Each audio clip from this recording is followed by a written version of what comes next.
Baik, Assalamualaikum warahmatullahi wabarakatuh. Aku rasa kalau aku dekat China, aku happy lah. Sebab baru-baru ni, China ada umumkan satu perkara yang sangat-sangat bagus bagi aku. Dan aku rasa Malaysia pun perlukan undang-undang seperti ini.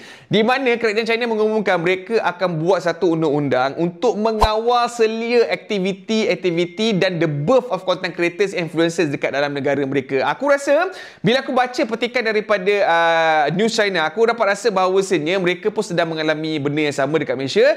Di mana kita nampak bahawasanya content creators, influencers ni sebenarnya memberikan pengaruh yang besar kepada generasi-generasi yang akan datang. Maknanya, segala apa yang berlaku dalam dunia generasi yang akan datang ni banyaknya adalah melalui social media. So, kalau kita biarkan influencer-influencer, content creator yang bangang, yang lagi tak berkualiti ni untuk terus hidup dalam social media dalam negara tersebut, maka kita khawatiri orang-orang ini boleh mempengaruhi budak-budak ataupun generasi yang akan datang ni, dan semakin lama budak-budak ni makin bodoh. Sebab apa? Mengikut nasihat-nasihat daripada orang yang tak ada kelayakan. Okey? So, bila China keluarkan satu inisiatif untuk kenakan undang-undang, iaitu untuk mewajibkan semua content creators yang nak bercakap berkenaan dengan finance, yang nak bercakap berkenaan medical, berkenaan dengan undang-undang, berkenaan dengan polisi dan macam-macam lagi topik-topik berkepakaran, orang-orang ini, influencer-influencer ini perlu tunjukkan dulu kepada kerajaan China bahawasanya mereka mempunyai kelayakan. Contohnya, at least mesti ada sijil ataupun diploma ataupun lebih daripada tu. Only after kau tunjuk kepada kerajaan China bahawasanya kau memang ada kelayakan untuk bercerita berkenaan dengan subjek itu, barulah kau boleh dibenarkan untuk buat konten tersebut. Sekiranya selepas disiasat, okey,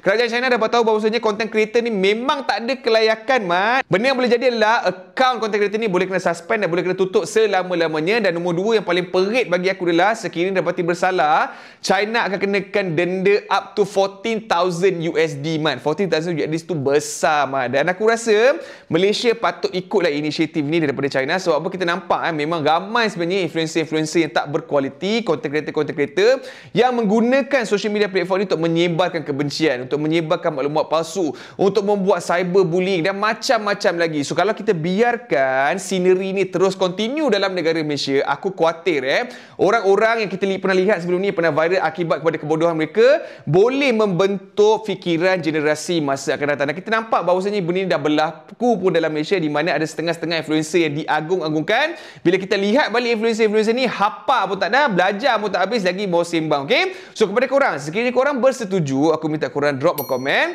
Sekiranya korang belum follow, seperti biasa, follow aku dulu untuk isu undang-undang yang terkini daripada Abang Lawyer. Okay? Bye-bye. Assalamualaikum.